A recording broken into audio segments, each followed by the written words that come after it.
buenas tardes a todas y a todos. Algunos os empiezo a poner ya cara. Eso significa que hay de manera paulatina una fidelización, algo que es siempre muy interesante.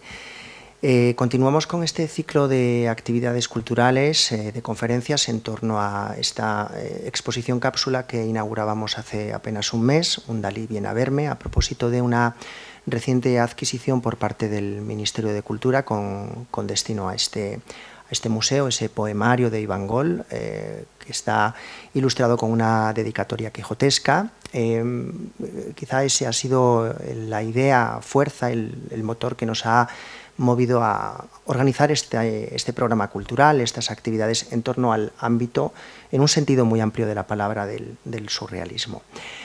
Cambiamos un poquito de terreno para adentrarnos en el mundo del cine, de la poetización fílmica de la vanguardia, de las primeras vanguardias, del París de los años 20. Hoy está con nosotros, nos visita María Soliña Barreiro, a quien agradezco enormemente su visita. Viene directamente de Santiago de Compostela, por tanto ha sido un viaje relativamente largo, seguramente cansado. Gracias una vez más. Para quienes no la conozcáis, en un par de párrafos sintetizo su trayectoria, su currículum. María Soliña Barreiro González es doctora en Comunicación Social por la Universidad Pompeu Fabra. Profesora titular en el Departamento de Comunicación de la Universidad de Santiago de Compostela y miembro del Grupo de Investigación GEA, Grupo de Estudios Audiovisuales. Se licenció en Periodismo por la Universidad de Santiago de Compostela y en Historia por la Universidad de Barcelona. Sus líneas de investigación se centran en el cine documental, las representaciones visuales del trabajo y el cine de vanguardia. Es autora de diversos artículos publicados en revistas científicas como Literature and Film Quarterly y Communication and Society. Su último trabajo es la monografía titulada La revuelta en la mirada, las imágenes del tiempo en el cine de vanguardia europeo en los años 20. Muchas gracias, María Soliña, y os dejo con su intervención, que tiene desde luego un título muy evocador: Entre el hipnos y el oneiros, técnicas poéticas surrealistas en el cine de vanguardia francés de los años 20. Gracias. Bueno, pues muchas gracias, buenas tardes. Estoy muy agradecida por esta invitación que me hizo Pedro. Yo no conocía Valladolid y el paseo que he dado de momento me ha encantado la ciudad, así que estoy doblemente contenta de hablar de cine de vanguardia y de conocer Valladolid. También quería darle las gracias a Eva, que creo que no está, que no pudo estar, pero que me ayudó también mucho para organizar el viaje. Bueno, mi intervención, como ya veis y ya sabéis, va a trabajar sobre cómo el cine francés de los años 20, el cine surrealista de los años 20, de en qué manera trabaja la poética del sueño para construir sus filmes. Trabajaré los últimos años de los años 20, de la década, no por una idea restrictiva, sino por tres cuestiones básicas. Primero, que el surrealismo fue un movimiento en sus inicios eminentemente literario. Tardaron mucho en ser capaces de aplicar sus técnicas poéticas, como la escritura automática, al cine. Y también porque esas imágenes complejas que ellos generaban en la escritura era muy difícil de convertirlas en imágenes icónicas, ¿no? Reales.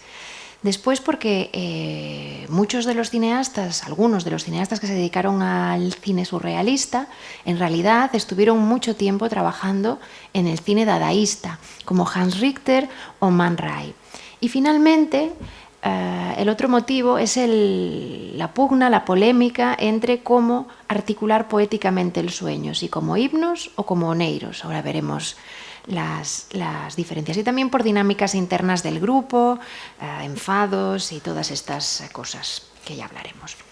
En 2023 la Cinemateca Francesa organizó un ciclo titulado Los surrealistas van al cine y encabezaba su propuesta con esta frase de Robert Desnos: vamos a las salas oscuras en busca del sueño artificial, o quizás en busca del estimulante capaz de poblar nuestras noches desiertas.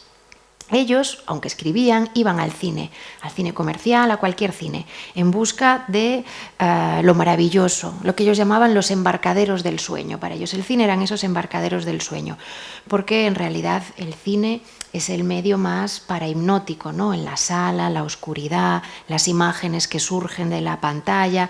Se hablaba de alucinación consciente, por eso también les gustaba mucho ir al cine.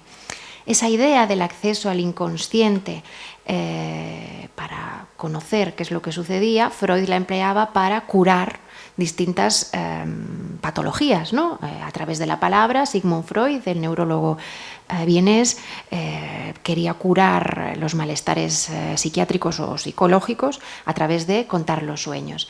Los surrealistas no tenían ese interés, pero sí en el sueño. Lo que querían era liberar todas las pulsiones que la sociedad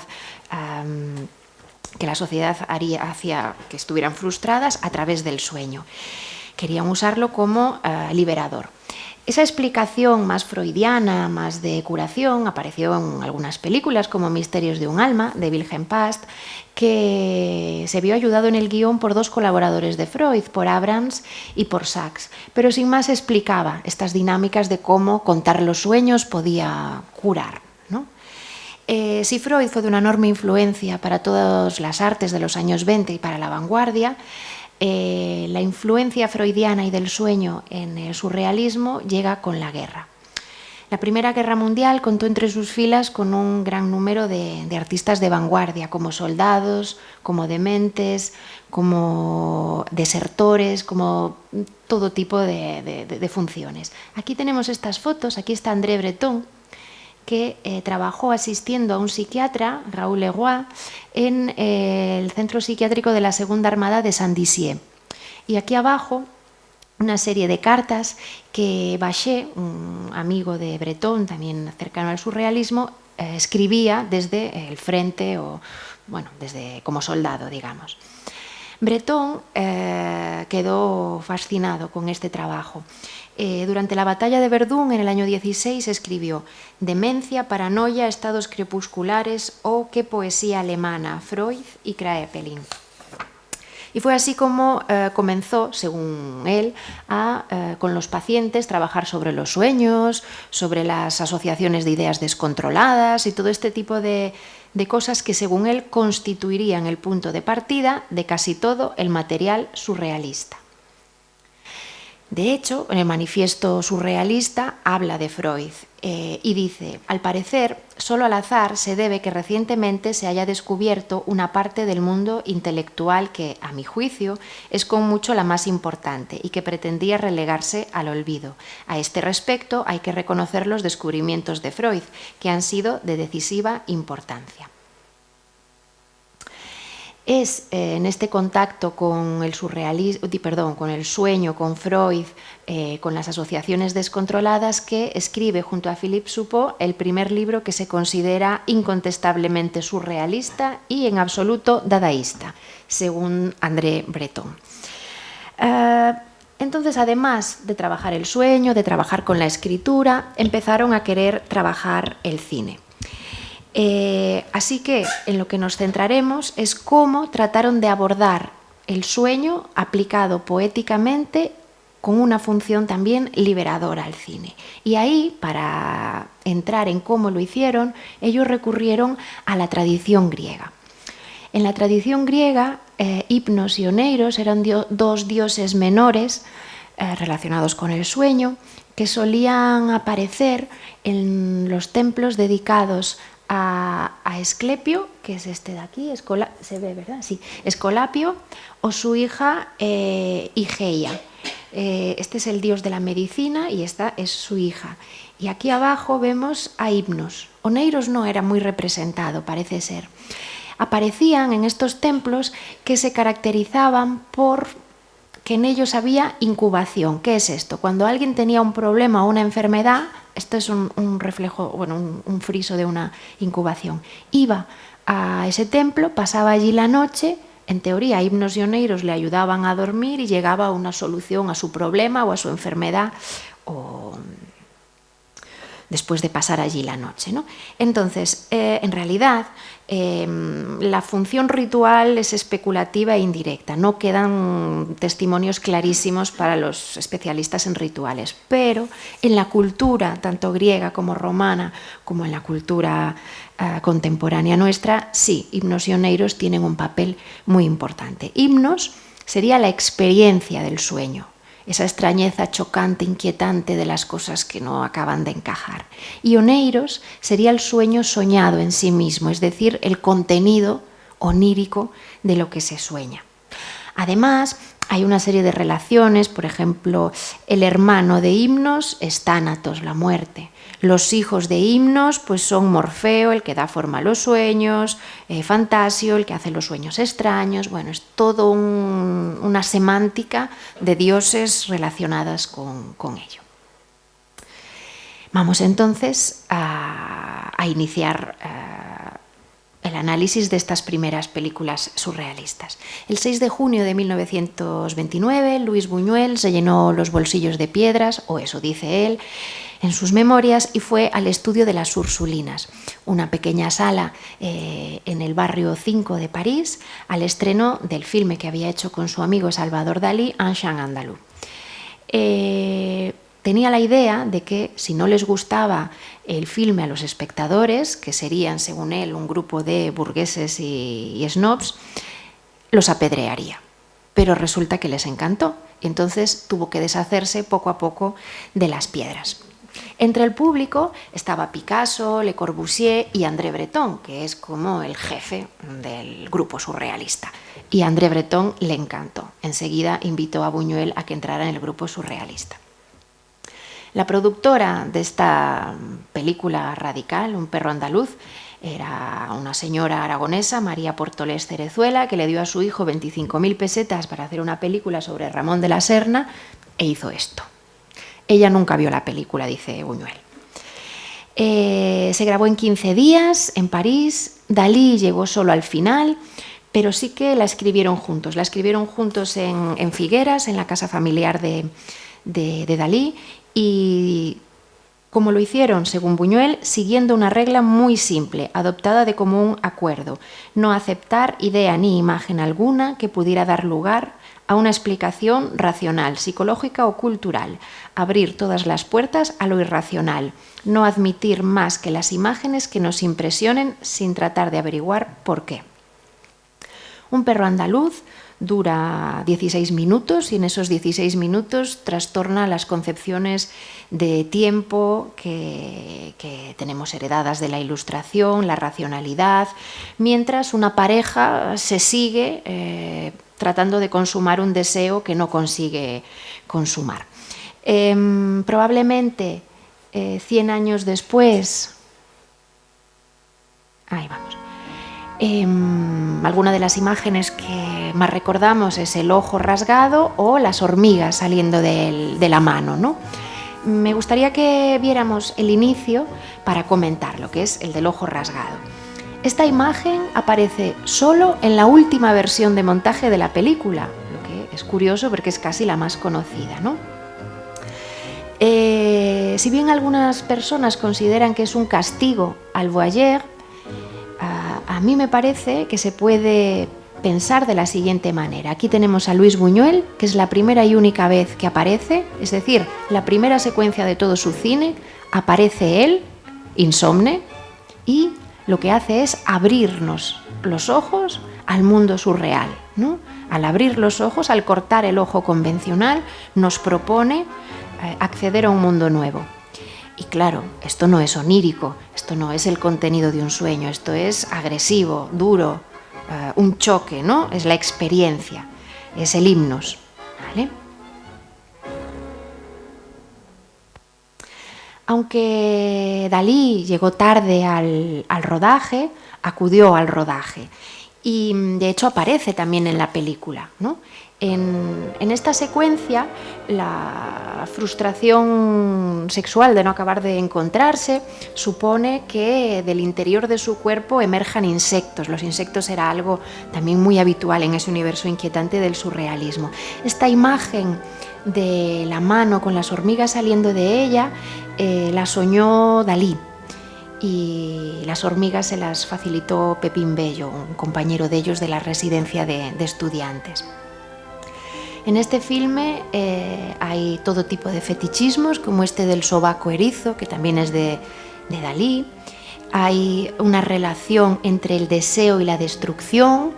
Hay momentos en los que la boca desaparece, o, por ejemplo, en esta secuencia, esta chica que está paseando una mano resulta atropellada.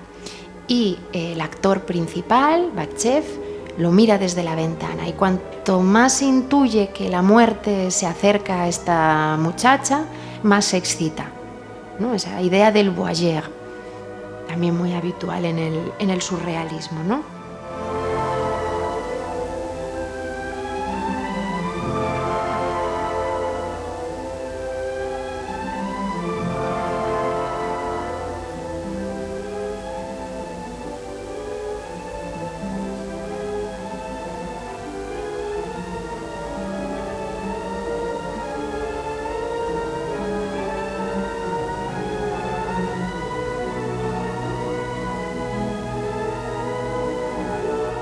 El eros y el tánatos freudiano aparecen continuamente. Si bien en esta película se relacionan con Freud, veremos luego en la Edad de Oro cómo es el Marqués de Sade quien termina por generar esta relación, ¿no? Aquí vemos cómo él intuye que la van a atropellar y el deseo vuelve a apropiarse de él.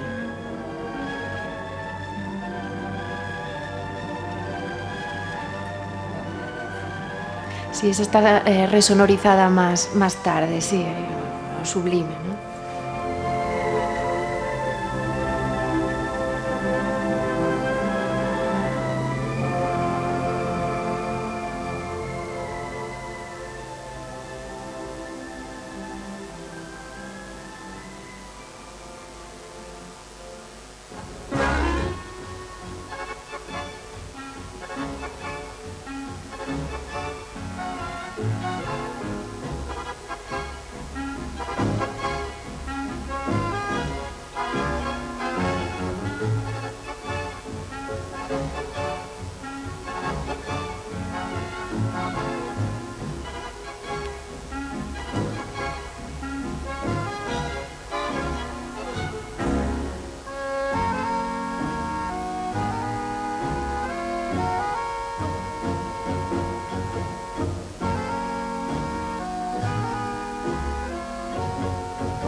Y ahora en su frustración va a cargar con 2 pianos, ¿no?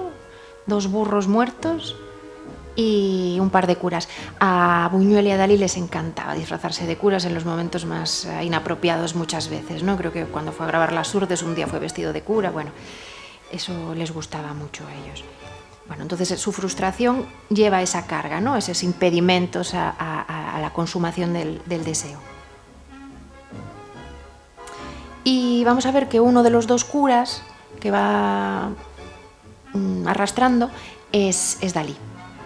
Los 2 burros muertos, los 2 pianos.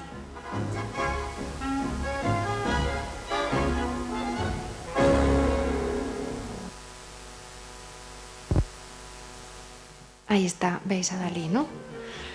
Bueno, esta imagen del burro muerto en realidad vincula eros y tánatos, ¿no? Tiene el deseo sexual, pero a la vez está el burro muerto. Y esto se relaciona, según Buñuel, con su infancia. En Calanda tuve yo mi primer contacto con la muerte, que junto con una fe profunda y el despertar del instinto sexual constituyen las fuerzas vivas de mi adolescencia. Un día, mientras paseaba con mi padre por un olivar, la brisa trajo hasta mí un olor dulzón y repugnante. A unos 100 metros, un burro muerto, horriblemente hinchado y picoteado, servía de banquete a una docena de buitres y varios perros. El espectáculo me atraía y me repelía a la vez. Podemos ver que aquí es esta relación de la sexualidad adolescente, la muerte, la atracción y la repulsión. Buñuel dice que era su idea, pero también tenemos este cuadro de Salvador Dalí del año 26, donde vemos un burro despanzurrado y lleno de insectos, con lo que puede que también esta idea viniera del odio que le tenían a Platero y yo de Juan Ramón Jiménez, al que Dalí escribió una carta en la que decía que era el jefe de los putrefactos españoles y que Platero era el burro más odioso con que nos hemos tropezado. Entonces, dentro de estos universos también de rencillas literarias y culturales, ¿no? Lo cierto es que Buñuel maltrataba un poco a los burros en sus películas. En Las Urdes compra este pequeño burro con unas albarizas, que bueno, no sé si en castellano se dice así, que son las colmenas hechas de corteza de árbol, lo ata, tira las colmenas y graba la muerte del burro comido por las abejas. Sea una cosa o sea otra, El perro andaluz a André Breton le encantó. La operativa poética del sueño, creada a partir del shock, del golpe, de la agresividad, de la violencia, era lo que le pareció a Breton que podría inaugurar el cine surrealista. Fueron aceptados en el grupo, como podemos ver en esta publicación de 6 meses después del estreno de Un perro andaluz, en la que tenemos a Breton aquí y a Buñuel a la derecha del padre, ¿no? Aquí tenemos a Dalí. Bueno, vemos claramente que estaban incluidos en el grupo surrealista. Pero si vimos en la tarjeta de invitación, no solo se pasó Un perro andaluz en esa sesión. Esa sesión la organiza en realidad Man Ray, que quiere convertirse en el cineasta surrealista y con la financiación de los marqueses de Noailles filma El misterio del castillo de dados, basado en una obra de Mallarmé, de Stéphane Mallarmé. Pero la fuerza de la película de Buñuel, al que él contacta para acompañarlo en su sesión, acaba por opacar su filme y él no va a hacer ya más películas, abandona inadvertidamente, porque tampoco tenía mucho valor, yo creo, para la corriente surrealista el cine de Man Ray. Abandona el cine. Para Man Ray era ya un segundo abandono. Él había llegado de Estados Unidos a París queriendo ser pintor y no había tenido éxito, había tenido que dejar la pintura como una afición personal y sobrevivir haciendo fotos para ilustrar la Revolución Surrealista, la revista esta de los surrealistas, o Literature, que era la otra revista. Aquí tenemos un número de la Revolución Surrealista con 2 pinturas de Dalí y una fotografía de Man Ray a Lee Miller, que sería su compañera, modelo y también una gran fotógrafa. ¿Qué fotos hacía Man Ray? Rayogramas, que era colocar directamente los objetos en el papel, así eran icónicas, pero anulaba la sensación de bidimensionalidad, eliminaba la cámara de la operación artística, o solarizaciones, que es esto de aquí. Se pone luz en un momento del revelado y suceden estas imágenes. De las solarizaciones, Lee Miller, su compañera, era la que reivindicaba la autoría. También tiene este tipo de composiciones más claramente surrealistas, porque las otras yo creo que tienen un punto más dadaísta, ¿no? En 1923, Man Ray hace su primera película, El retorno a la razón. Es una película de 2 minutos. Desde mi punto de vista es casi la más interesante de Man Ray. En ella utiliza el automatismo Dada, emplea la idea de azar. Los objetos son los protagonistas, no hay cámara, a veces sí que hay cámara, no hay sujeto, se anula incluso la idea de la reconstitución del movimiento. Veamos cómo la hizo.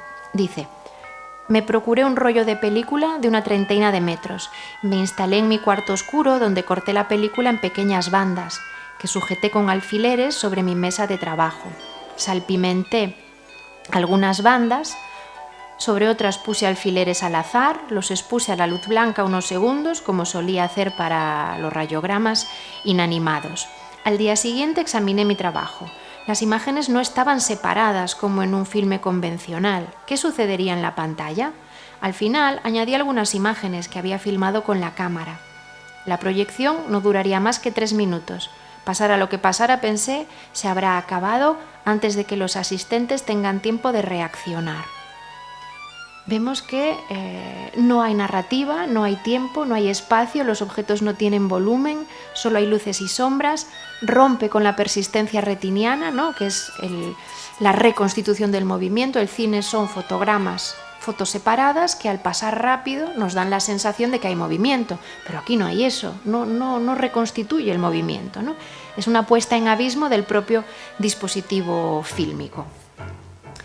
Y este es el filme del año 1923, El retorno a la razón, de Man Ray.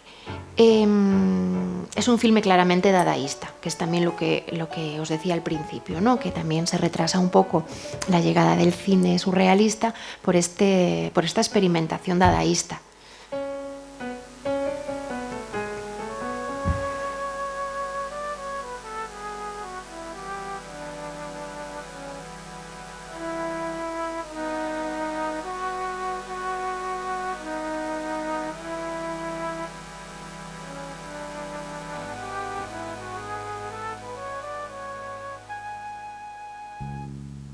Esta es la película.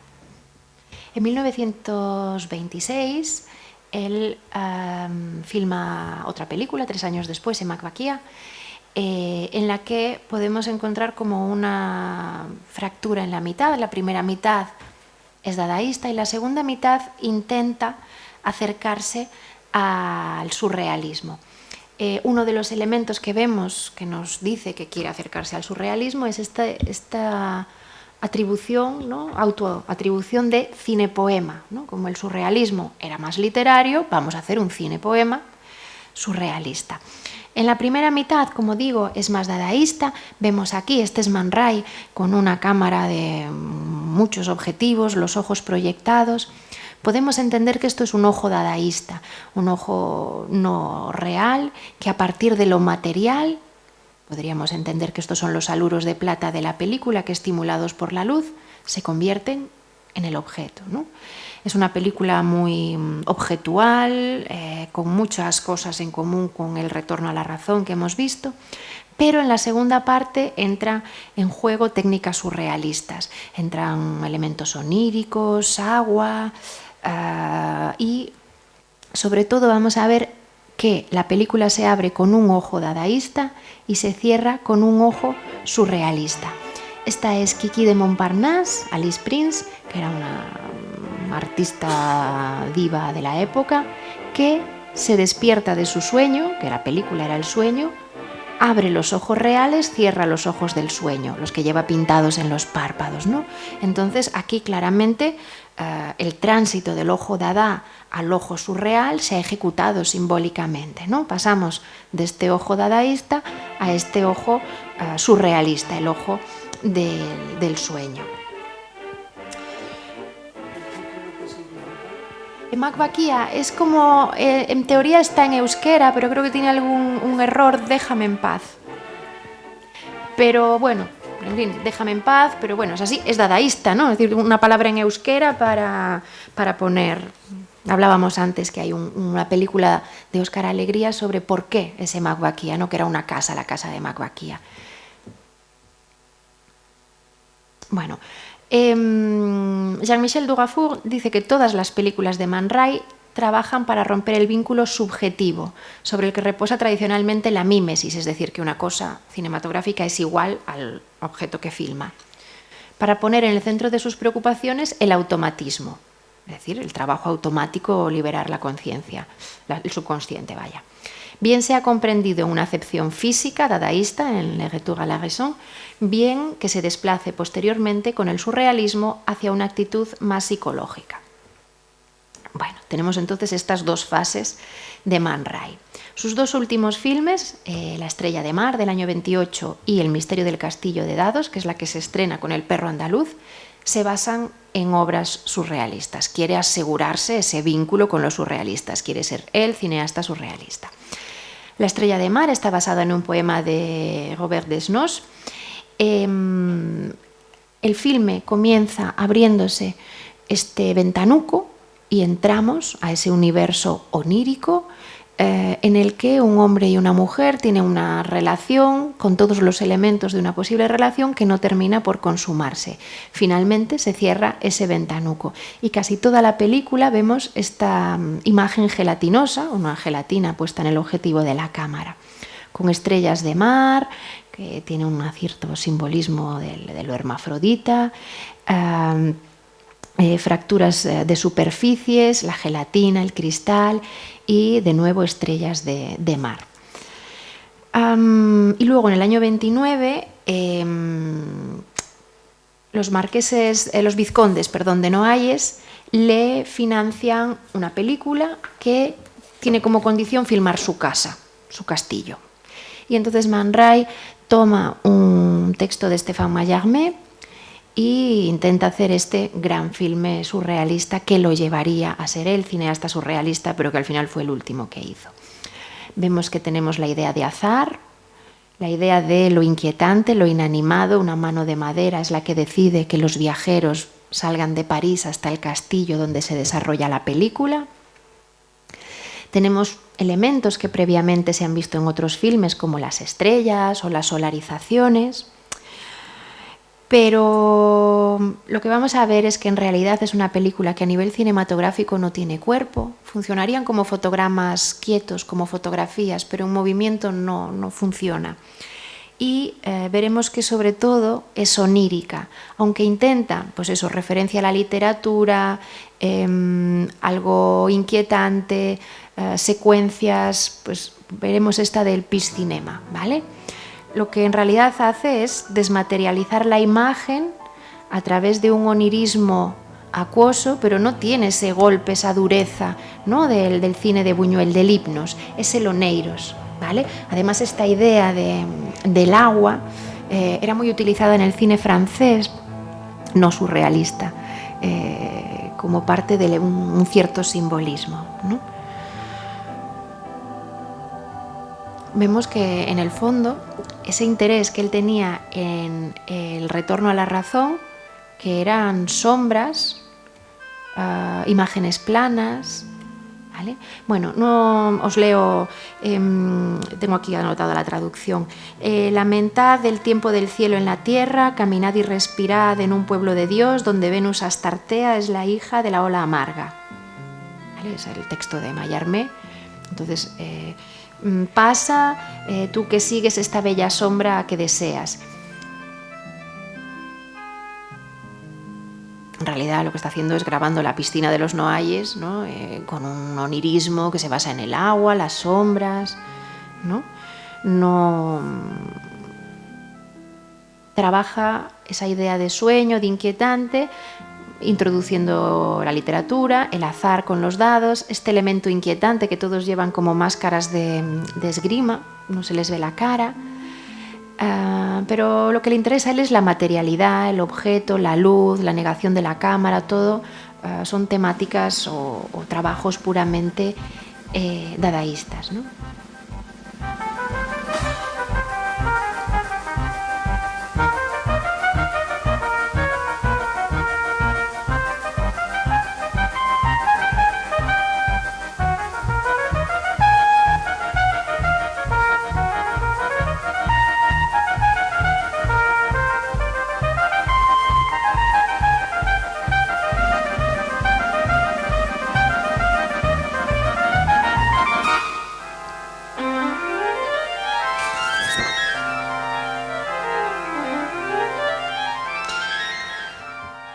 Si nos fijamos en sus películas, vemos que en las dos primeras películas, El retorno a la razón y Emac-Baquía, que desde mi punto de vista son las más valiosas cinematográficamente, trabaja ese choque dadaísta, mientras que en estas en realidad es una pátina surreal que acaba por producir unos filmes que no funcionan, ¿no? Y entonces, entre esta tensión entre la naturaleza dadaísta de su trabajo y la pátina surreal, va a acabar por asfixiar su carrera cinematográfica. Cuando Buñuel triunfa en esta sesión, su película pasa prácticamente inadvertida y deja el cine. Pero en el estudio de las Ursulinas, un año y medio antes, se había presentado otra película, que era La coquille et le clergyman.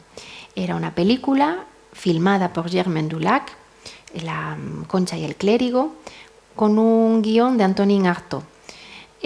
Durante todo el proceso se estuvieron carteando el guionista y la directora para que las imágenes que Antonin Artaud creaba funcionaran según él esperaba. Pero Artaud, decepcionado con el resultado, llamó a sus amigos surrealistas para que boicotearan la película. Fueron a las Ursulinas, la insultaron, a Germaine Dulac, le tiraron bombas fétidas, gritaron, la insultaron con insultos tremendamente machistas. Y esta película, pese a haber sido producida un año y medio antes que El perro andaluz, estrenada un año y medio antes que El perro andaluz, no pasó a ser considerada una película surrealista. Bien fuera porque verdaderamente no se correspondía a las ideas que Antonin Artaud tenía en mente, bien fuera porque Antonin Artaud también estaba diagnosticado de paranoia, también podía ser que su percepción de la relación que mantuvo con Dulac fuera distinta. Lo que está claro es que esta película no se consideró. En esta película tenemos las temáticas surrealistas. Se ríen de la autoridad, un clérigo y un general. Un clérigo desea a la mujer del general y está obsesionado por mantener su lugar de confesor, que no le arrebaten ese espacio, que en el fondo no es otra cosa que un modo de ser un voyeur, que te cuenten todos los pecados, que te cuenten todas las miserias, ¿no? Aparece también este amour fou, aparece fetichismo, vamos a ver que finalmente va a desnudar a la mujer y sus pechos se convierten en conchas. Y, por supuesto, diversas dinámicas no racionales, ¿no? Lo que sí que se puede ver es, por una parte, Artaud quería que la mujer fuera una cosa totalmente objetual y Germaine Dulac no lo hace así. Se ve que ella está disfrutando de la situación, ¿no? Por una parte. Por otra parte, probablemente el gran desencuentro tenga que ver con cómo entendían el cine Artaud y Dulac. Dulac era una cineasta muy famosa en la época, pertenecía a esa corriente cinematográfica del impresionismo cinematográfico francés o vanguardia narrativa, que, tomando la tradición realista y simbolista francesa, no podía renunciar a la unidad armónica del filme, ¿vale? Trabajaban los ritmos como si esos ritmos contaran emocionalmente, simbólicamente, lo que sucedía. De ahí el ralentí, vimos que se abría con un ralentí del cura, ¿no? El recurso poético al mar, por ejemplo, o gran cantidad de simbolismos. Además, Germaine Dulac estaba dentro de una corriente del cine francés que a nivel operativo, teórico y práctico trabajaba con la fotogenia, que había desarrollado Louis Deluc y había seguido ella y Jean Epstein. La fotogenia consiste en la idea de que el embellecimiento de la imagen a través del cine, pues con ralentís, con desenfoques, con la materialidad, puede hacer que incluso un objeto muestre su alma en el cine. Entonces está claro que es aquí donde chocan las dos concepciones. Para Antonin Artaud, él estaría defendiendo el himnos, digamos, ¿no? Esa operatividad poética a través del himnos, y Germaine Dulac a través del oneiro. Bueno, pues Antonin Artaud decía, cito, que el cine tenía que ser una sucesión de estados de espíritu que se deducen unos de los otros, parecerse a la mecánica de un sueño, sin ser verdaderamente un sueño, es decir, el contenido no interesaba, restituir el trabajo del puro pensamiento. Artaud deseaba violentar la visión, generar un choque, agredir. Leo, el cine es un estimulante notable, actúa directamente sobre la materia gris del cerebro, ¿vale? Lo relacionaba con las drogas. Sobre todo el cine tiene la virtud de un veneno inocuo y directo, una inyección subcutánea de morfina. Es este el motivo por el que el tema de una película no puede ser inferior a su poder de acción y debe ser partícipe de lo maravilloso. Es decir, Antonin Artaud quería un cine disonante, devorador, que cortocircuitara la racionalidad para liberar el inconsciente, mientras que Dulac lo que le interesaba era una cierta sinestesia emotiva, una armonía rítmica entre todas las partes de la película, que fuera consonante, que fuera suave, relacionándose a través de metamorfosis de una idea. La propia Dulac decía: todo mi esfuerzo se basó en buscar en el guión de Antonin Artaud los puntos armónicos y en conectarlos a través de ritmos estudiados y compuestos, es decir, todo lo contrario de lo que deseaba Antonin Artaud. Artaud sería el defensor del himnos como método agresivo, duro, mientras que Dulac lo que defendería sería este onirismo. Y este onirismo se puede ver en toda la obra de Germain Dulac. Vamos a ver ahora el final de este fragmento.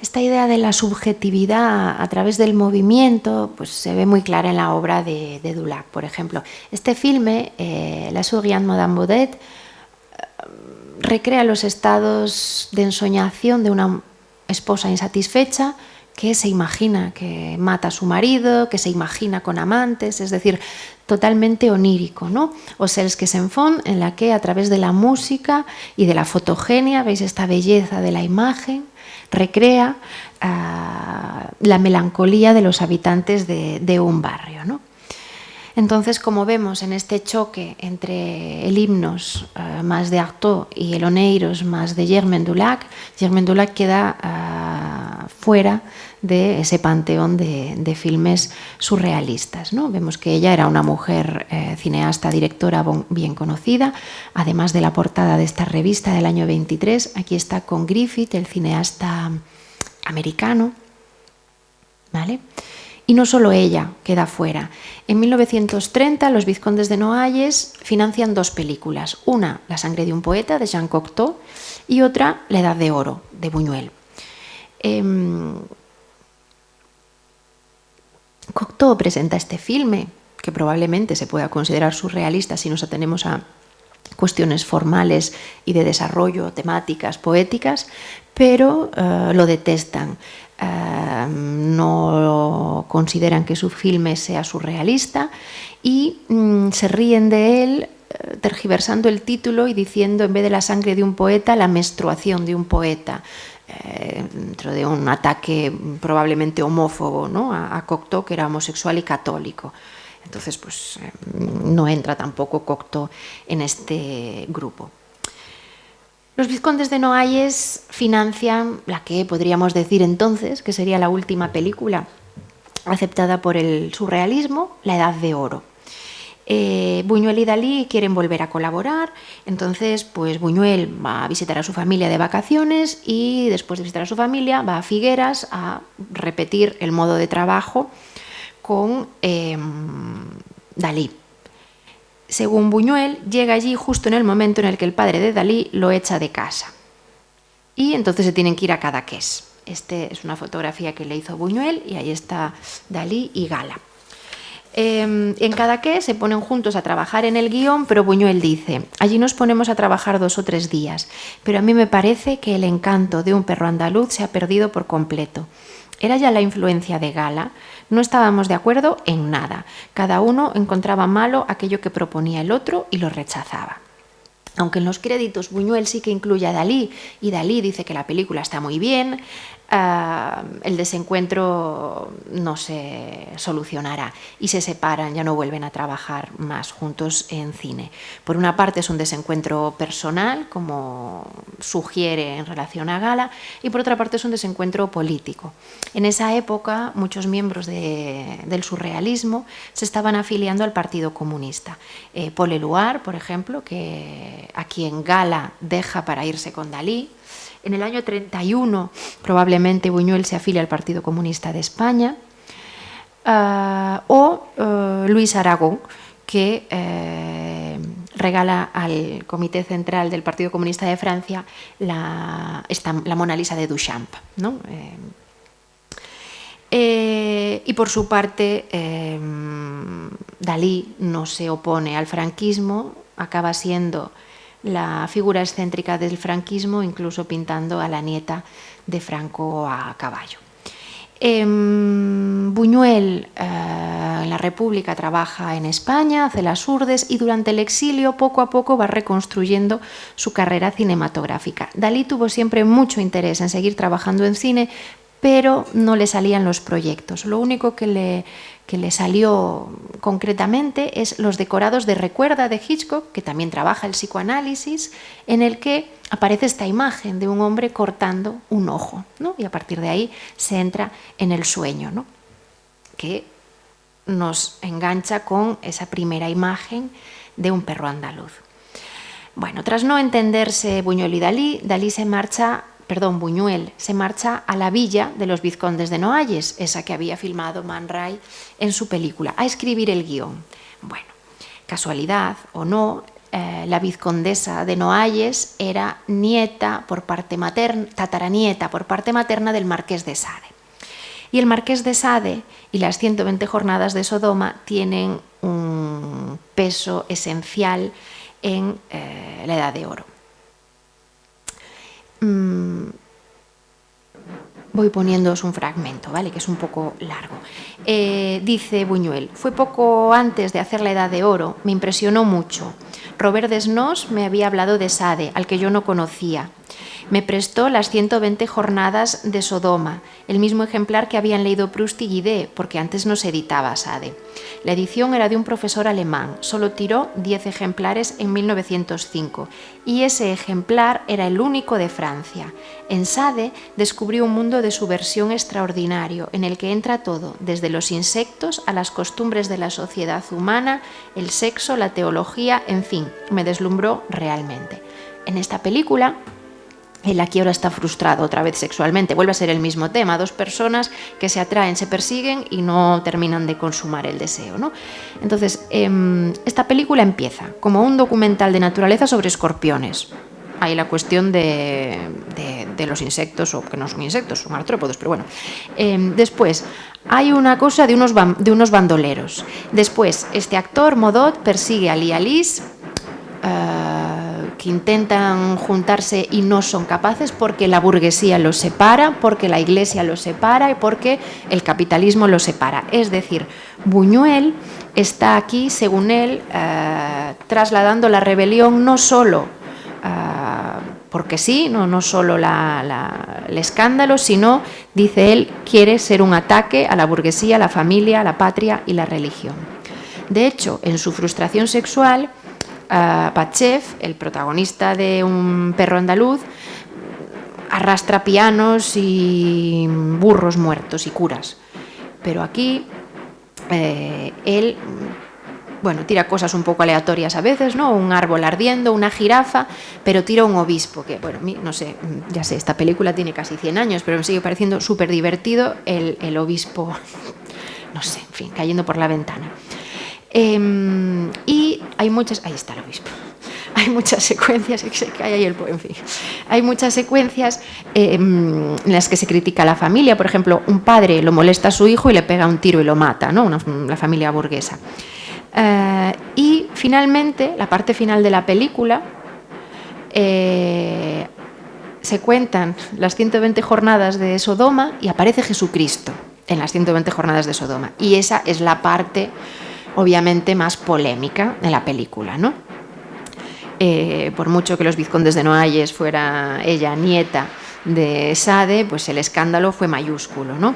Según Buñuel, los expulsaron a los Noailles del club de jockey y la madre de ella tuvo que ir al Vaticano a pedir por favor que no los excomulgasen. Bueno, fue una cosa así muy excesiva. Bueno, este fragmento es muy largo y es aquí donde empieza la parte de Sade, ¿no? Aquí tenemos a Jesucristo, bueno, es Jesucristo, ¿no? Se reconoce, yo creo, vaya. En medio de las 120 jornadas de Sodoma, que llevan ahí a unas muchachas para violarlas, básicamente, ¿no? Aquí vienen los que participan. El filme fue un escándalo tremendo, probablemente sobre todo por esta parte, ¿no? Tras 6 días en cartel, esta vez no fue en las Ursulinas, fue en el Estudio 28, pero tras 6 días en cartel, las Jeunesse Patriotique y los Camelots du Roi, grupos de extrema derecha paramilitares, destrozaron el cine, rompieron las butacas, la pantalla. Aquí veis todas las imágenes promocionales y la entrada del cine destrozada por ellos. Y consiguieron que prohibieran la película, que la censuraran. Y estuvo prohibida 50 años en circuito comercial. Solo había una copia que tenía Henri Langlois en la Cinemateca Francesa y que la pasaba los Viernes Santos. Y dice Romain Gubern que es un Viernes Santo que él vio La Edad de Oro en los años 60. Bueno, La Edad de Oro fue una de las primeras películas sonoras francesas, pero la última que le pagaron a Buñuel. Nadie más le financiaba películas, volvió a España, trabajó en Filmófono como productor. Bueno, eso es otra historia. En 1951, André Breton dice que el cine los decepcionó como la mejor forma, y cito, de promover la verdadera vida. Yendo más allá, aquí están Breton y Buñuel, yendo más allá, Buñuel asegura que el surrealismo triunfó en lo accesorio y fracasó en lo esencial, que era transformar la vida y el mundo a la vez. Continúa. Devorados por unos sueños tan grandes como la tierra, no éramos nada más que un grupito de intelectuales insolentes que peroraban en un café y publicaban en una revista, un puñado de idealistas que se dividían en cuanto había que tomar parte directa y violentamente en la acción. De todos modos, durante mi vida he conservado algo de mi paso, poco más de 3 años, por las filas exaltadas y desordenadas del surrealismo. Y hasta aquí, muchas gracias.